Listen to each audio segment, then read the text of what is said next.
Hello students, hope you all are fine. आज का lecture जो है वो बी एड सेम 4 के लिए है and the topic is planning of space. हमने पिछली क्लास में प्लानिंग ऑफ टाइम पढ़ा था, तो आज हम देखेंगे कि जब स्पेस प्लानिंग के वक्त हमें किन किन बातों को ध्यान में रखना चाहिए। जब भी हम किसी इंस्टीट्यूशन या स्कूल की तामीर करने जाते हैं तो सबसे पहली बात जो सामने आती है वो सिलेक्शन ऑफ स्पेस की है कि स्पेस कैसी जगह होनी चाहिए, किस तरह की प्लानिंग हम उसके लिए कर। Planning of a space. Space planning is the process of analyzing how space in structures and rooms will be used.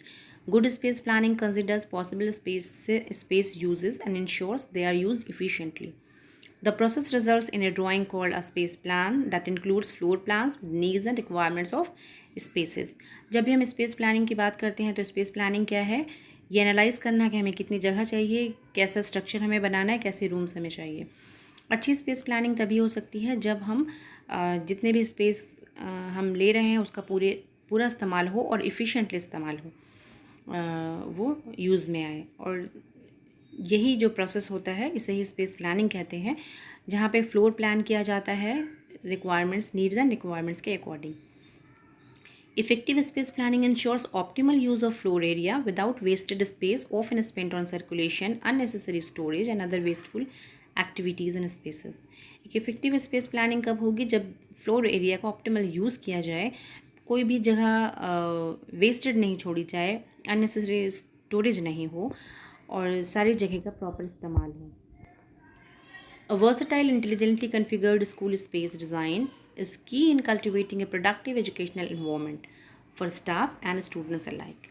एक versatile जो स्कूल अगर हम बना रहे हैं, स्कूल स्पेस डिज़ाइन कर रहे हैं, तो उसका मकसद होता है कि एक प्रोडक्टिव एजुकेशन इन्वायरमेंट की तश्कील हो सके, बन सके, स्टूडेंट्स के लिए भी और स्टाफ के लिए भी। A logical layout will ensure you can comfortably accommodate a specific number of students, giving you peace of mind when times comes around. तो एक लॉजिकल लेआउट जो है वो भी इंश्योर करता है कि आप कंफर्टेबली वहाँ पर स्टे कर सकते हैं, जो आपको पीस ऑफ माइंड देता है। Simply put, a well considered and designed space plan will allow you to make the best use of your floor area. A master plan should be drawn up for the site as a whole. एक master plan बनना चाहिए। For this purpose, services of a good architect should always be taken for the planning of the building. However, teachers and head of the institution should also try to equip themselves for giving suggestions to architect or planner in order to make the school plan more useful and serviceable. एक master plan बनना चाहिए और एक अच्छा architect बुलवाना चाहिए जो एक building को प्लान कर सके, और टीचर और जो हेड ऑफ इंस्टीट्यूशन है यानी हेड मास्टर या प्रिंसिपल जो हैं उनको भी इसमें शामिल होना चाहिए ताकि वो सजेशंस दे सकें प्लानर को, आर्किटेक्ट को, जिस तरह के उन्हें रूम चाहिए, जिस तरह की बिल्डिंग चाहिए उसके लिए। ये एक प्लान है, एक आप देख सकते हैं कि इसमें प्रॉपर यूज़ दिखाया गया है कि जितनी जगह है उसका किस तरह से इस्तेमाल किया जाए, हमें कितने रूम्स चाहिए, मल्टीमीडिया रूम चाहिए, म्यूज़िक रूम, आर्ट रूम, जो कॉमन क्लासरूम्स चाहिए, लेबोरेटरी चाहिए, इन सब की प्लानिंग की गई है कि हर एक जगह का प्रॉपर इस्तेमाल हो रहा है। सेकेंड है, the level of the school should be high so that water logging does not take place in the monsoon season. There should be a good drainage system. जो स्पेस होता है, जो जगह हम लेते हैं, तो कोशिश करनी चाहिए कि वो जगह का लेवल जो है हाई हो ताकि पानी का जमाव नहीं हो, वाटर लॉगिंग से बचा जा सके। क्योंकि बारिश के दिनों में अक्सर होता है कि अगर सतह जो है वो हाई लेवल की नहीं है, नीचे है, तो पानी वहाँ जमा होने का अंदेशा रहता है, और अच्छा ड्रेनेज सिस्टम भी होना चाहिए। Then always it is advisable to have the building of 1 storey. कहा जाता है कि एक स्टोरी बिल्डिंग होनी चाहिए, लेकिन the second story can be constructed in future when future expansion is needed. So any type or design must therefore take note of this possibility of future expansion. So it is desirable that the school plans should be planned. 1 story building होनी चाहिए, लेकिन future expansion के लिए भी उसमें सारा construction होना चाहिए ताकि कभी भी ज़रूरत हो तो हम आगे ऊपर भी दूसरी स्टोरी भी, सेकेंड स्टोरी भी बना सकें। तो हमेशा जब भी आप बिल्डिंग डिज़ाइन करें, प्लान करें तो इन बातों को ध्यान में रखें।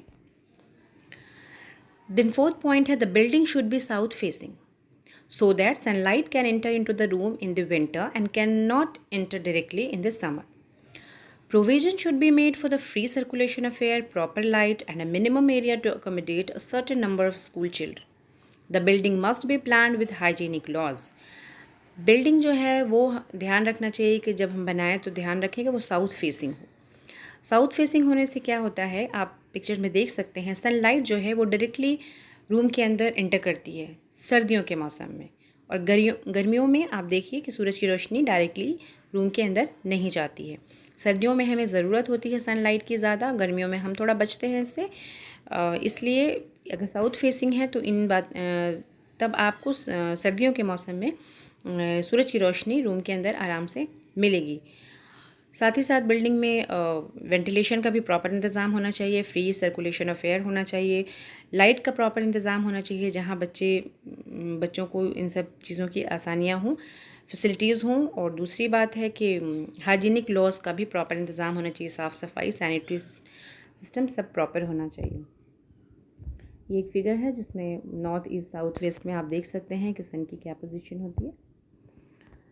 The next point है कि the school building must provide for certain amenities for the students such as common room, sanitary conveniences, provision for midday meals, refreshments, and in case of girl students, retiring rooms with necessary facilities. Accommodation for teacher with common room available for them where they can meet one another, a reading room and a library, a visitor's room, a room for the headmaster, an office room, and a well-planned and equipped science laboratory to stimulate greater interest in science. But the planning and designing should be scientific and modern.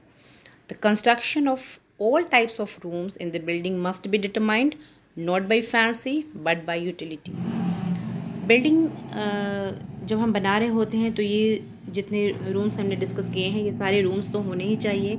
अगर लड़कियां हैं तो उनके लिए एक retiring room होना चाहिए जिसमें बहुत सारी ज़रूरतें होती हैं, उनकी नेसेसरी फैसिलिटीज़ उनकी उसमें होनी चाहिए। टीचर्स के लिए अपना स्टाफ रूम होता है, कॉमन रूम होते हैं बच्चों के लिए, एक रीडिंग रूम होता है, लाइब्रेरी से अटैच होता है, विजिटर्स रूम होते हैं, हेडमास्टर का एक रूम होता है, ऑफिस रूम होते हैं। ये सारी चीज़ें आप कहीं पे भी किसी भी इंस्टीट्यूशन में आप देख सकते हैं, आप अपने इंस्टीट्यूशन में भी इन सारी चीज़ों को देख सकते हैं। एक साइंस लेबोरेटरी होनी चाहिए और इस तरह की होनी चाहिए कि बच्चों को साइंस पढ़ने में इंटरेस्ट आए। और प्लानिंग हम जब भी कर रहे होते हैं, डिज़ाइनिंग जब कर रहे होते हैं इनकी, तो वो साइंटिफिक होना चाहिए, मॉडर्न होना चाहिए। और साथ ही साथ ये भी ध्यान रखना चाहिए कि जब भी हम जितने भी रूम के कंस्ट्रक्शन कर रहे हैं वो सारी चीज़ें सिर्फ फैंसी नहीं होनी चाहिए बल्कि यूटिलिटी की बात होनी चाहिए, यूज़फुल होनी चाहिए। यानी सिर्फ देखने में खूबसूरत नहीं हो, बहुत अच्छा नहीं हो, फैंसी नहीं हो, बल्कि उसका वो इस्तेमाल करने लायक हो और बहुत यूज़फुल हो, फ़ायदेमंद हो। नेक्स्ट है adequate space must be provided with classrooms, special rooms, school halls, staff room, office room, peoples common room, library and reading room in every secondary school. हर सेकेंडरी स्कूल में ये सारे रूम्स होते हैं और एडिक्वेट स्पेस प्रोवाइड करना चाहिए इन सारे रूम को। तंग सा स्कूल क्लासरूम नहीं बनाना चाहिए कि छोटे छोटे से क्लासरूम है जिसमें लाइट का प्रॉपर इंतज़ाम नहीं है, वेंटिलेशन प्रॉपर नहीं है, इस तरह का नहीं बनाना चाहिए, बल्कि एडिक्वेट स्पेस देना चाहिए। और हर सेकेंडरी स्कूल में इन बातों को ध्यान में रखा जाना चाहिए। क्लासरूम का साइज़ जो बताया गया है, classroom should have 600 square feet floor area and the height of each room must be more than 15 feet. Efforts should be made to have a school building with a graceful look. The surrounding of the school building should be attractive and must provide a stimulating environment for children to study and conduct co-curricular activities more effectively. कोशिश करनी चाहिए कि school building जो हो वो graceful हो, खूबसूरत हो, सराउंडिंग जो है, एनवायरनमेंट जो है आसपास का वो अट्रैक्टिव हो, क्योंकि जो चीज़ खूबसूरत होती है, एनवायरनमेंट अच्छा होता है तो अपने आप बच्चों को भी वहाँ पे मज़ा आएगा, अच्छा लगेगा, उनको इंटरेस्ट होगा। और साथ ही साथ जब अच्छा एनवायरनमेंट है, आप ओपन माइंडेडनेस आता है और आपको पढ़ने में भी मज़ा आएगा और साथ ही साथ को करिकुलर एक्टिविटीज़ भी आप बहुत इफ़ेक्टिवली कर पाएंगे। बात करें अगर as regards the type of design, तो no single type can be recommended, however the school building can be of several types.